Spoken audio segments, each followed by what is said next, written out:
Généralement, les chrétiens, lorsqu'ils parlent du monde spirituel, ils confondent largement le fait que le monde spirituel n'est pas l'éternité. Permettez-moi de faire une nuance. L'éternité est dans le monde spirituel, mais le monde spirituel n'est pas forcément, le monde spirituel n'est pas forcément l'éternité. Alors, quand on parle d'éternité, il y a trois approches. Quand tu entends le mot éternité, premièrement, il y a l'aspect futuriste, l'éternité avec Dieu ou l'éternité dans le lac de feu. On parle d'éternité, généralement mention de l'infini. Fini après l'ère du temps, soit avec Dieu, soit dans la gaine. Deuxièmement, quand on parle d'éternité, on pense aussi à un aspect qualitatif, à une approche qualitative de vie.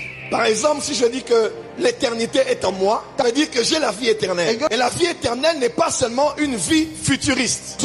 Elle n'est pas que quantitative, elle est aussi qualitative. En grec, c'est le mot Zoé. C'est le genre de vie que Dieu a. Celui qui a le Fils a la vie. Celui qui n'a pas le Fils n'a pas la vie. Le matin, quand tu te réveilles, rends grâce à Dieu pour deux vies. La première vie, c'est la vie marquée par le souffle de vie. Ce matin, je peux respirer. Ce matin, je peux être en mouvement. Ce matin, je suis en vie. Mais n'oublie pas, plusieurs sont réveillés le matin, ils ont rendu grâce à Dieu pour la vie physique, spirituellement, ils sont morts parce qu'ils ne sont pas sauvés, ils n'ont pas Jésus dans leur cœur. Nous rendons grâce à Dieu pour la vie physique, aussi parce qu'un jour, nous avons accepté l'œuvre salvatrice de la croix, nous y avons cru, Jésus habite en nous. Avec moi, j'ai la vie en moi. Dans cette vie, c'est aussi l'éternité en nous. Ce n'est pas seulement par rapport au futur, mais c'est le genre de vie que Dieu a. À cause de cette vie, je refuse la maladie. À cause de cette vie, je refuse les liens. À cause de cette vie, je revendique mes droits à partir de la rédemption. Et troisièmement, il n'y a pas d'éternité, il y a une approche dimensionnelle. Dans un lieu, une dimension. Et là où je vais vous expliquer maintenant. Quand on parle d'éternité, ne pas confondre avec le monde spirituel. Je m'explique. La grande différence qu'il y a entre l'éternité et le monde spirituel est principalement dans la dimension temporelle. Parce que dans l'éternité, il n'y a pas de temps. Mais dans le monde spirituel, il y a un temps.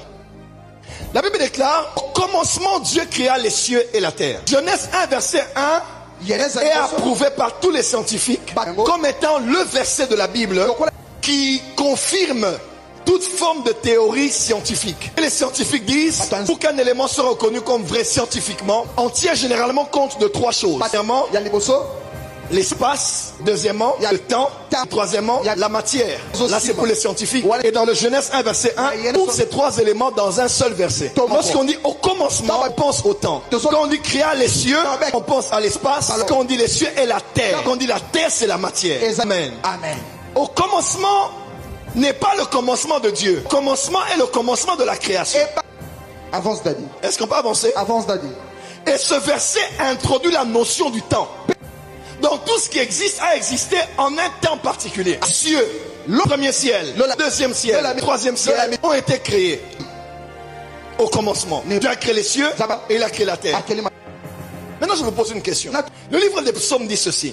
Les cieux et la terre sont l'ouvrage de tes mains.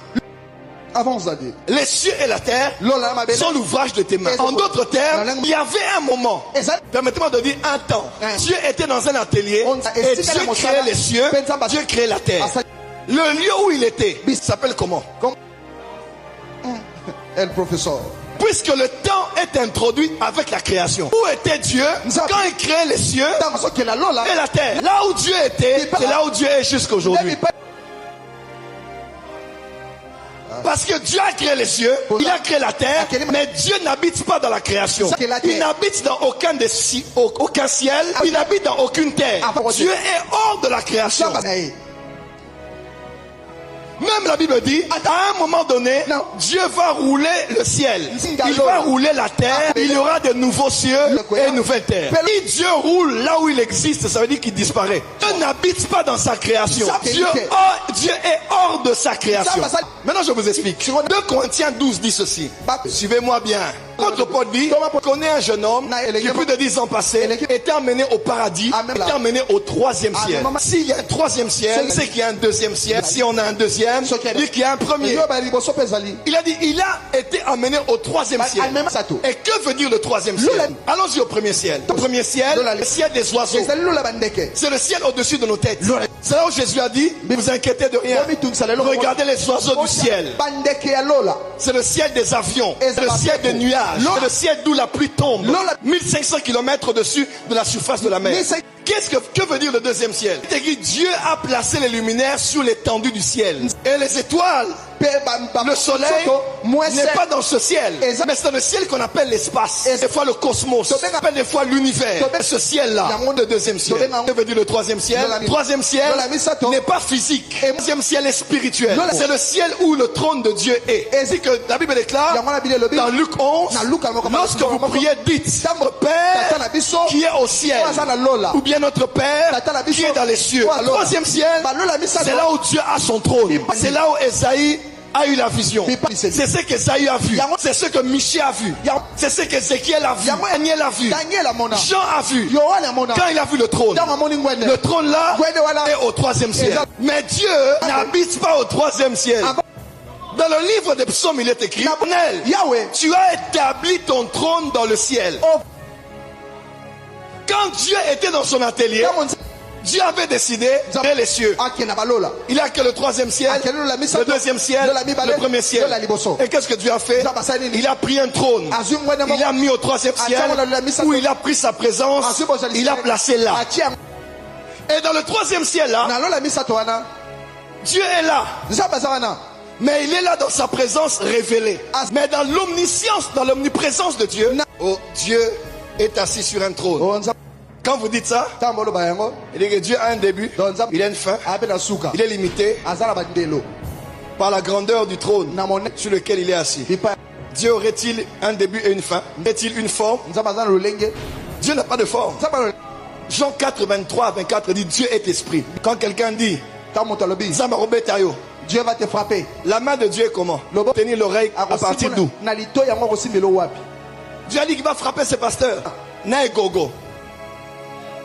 Maintenant Dieu va faire ça comment? On appelle ça l'anthropomorphisme. Ça veut dire Dieu qui décide, pour qu'on le comprenne, de s'attribuer les éléments d'un être humain. Et lorsque Noé offrit son sacrifice, Dieu avait inhalé l'odeur de son sacrifice. Il dira que Dieu a un nez. La main de l'Éternel n'est pas trop courte. Alors on dira Dieu a une main. Moïse a vu les pieds de l'Éternel. Et Israël, ils ont vu les pieds de Dieu. Moïse a vu le dos de l'Éternel. Donc Dieu a un dos. Ses yeux sont trop purs pour voir le péché. Donc Dieu a des yeux. Dieu n'a pas des yeux.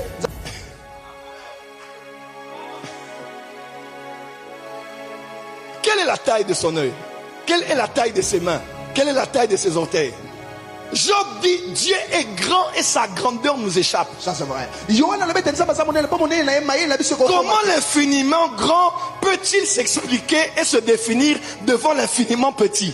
Si ce n'est pas en utilisant des éléments que l'infiniment petit peut comprendre. C'est pour cela que Dieu a tout fait pour s'expliquer depuis Éden. Il dit non, je prends un corps moi-même pour que les gens me comprennent. Dieu est plus grand que tu ne peux l'imaginer. Quand une femme de nuit t'attaque la nuit, tu dis Seigneur, femme de nuit m'a attaqué. Jésus descend, viens dans ce salon, combat la femme de nuit. C'est presque une insulte. C'est comme si tu dis au chef de l'État, notre avenue est abîmée, le caniveau est abîmé, chef de l'État, viens arranger ça. Sia. Dieu n'a pas le temps de combattre les femmes de nuit. Est-ce que tu connais Dieu? Le jour où l'église va réaliser Dieu, tu ne craindras aucune terreur de la nuit.